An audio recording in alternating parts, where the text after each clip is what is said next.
Write a story ending with: we said our goodbyes and went our separate ways.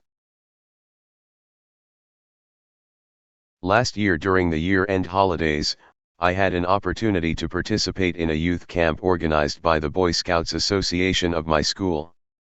Since it was the first camp that I had ever taken part in, I really looked forward to it. The camp was located in a field by a river.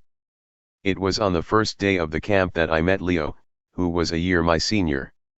He had a body size resembling a bear. During the lunch hour, all the campers queued up to get their food. After getting my share, I was looking for a suitable spot to sit down and enjoy my lunch when Leo bumped into me, spilling gravy on me. Instead of apologizing, Leo laughed at me. "Don't you think you should apologize to me, clumsy bear?" I told him off as I was really annoyed. Apologize. It was only a minor accident. By the way, how could you call me a clumsy bear? Leo retorted. I ignored him. On the second day, Leo was late for roll call. As a consequence, he was punished to do push-up. It serves you right. You should have apologized to me, I told Leo after the roll call. In the afternoon, all of the campers went canoeing on the river. As it was my first experience, I capsized my canoe. Leo mocked me and remarked loudly what a lousy canoeist I was.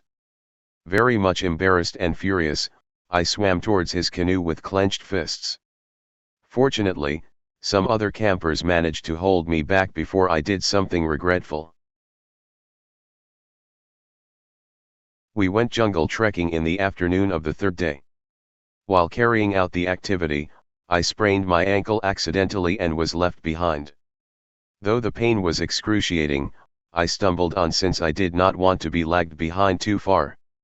While I was crossing a narrow single log bridge, I lost my balance and fell down a ravine. Due to my foot injury and the depth of the ravine, I faced difficulty getting out. I was devastated and could only hope that help would arrive soon. Hours passed and it got dark. In the midst of my despair and pessimism, Leo appeared. When I saw him, I expected him to tease me and give me a hard time again. However, in spite of the differences we had, he stretched out his hand and offered to help me. When I was out of the ravine, he gave me a piggyback ride back to the camp. I was deeply touched by his kind acts, let alone my gratitude to him. From that point onwards, we became intimate friends and often helped each other. The fifth day was also the last day of the camp. Leo and I were sorry to part with each other. He told me that he would be leaving the country soon to further his studies overseas. We regretted our petty attitudes and apologized to each other.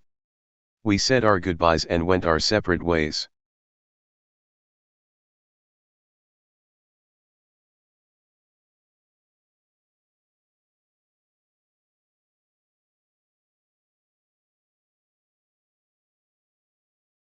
Thank you for watching.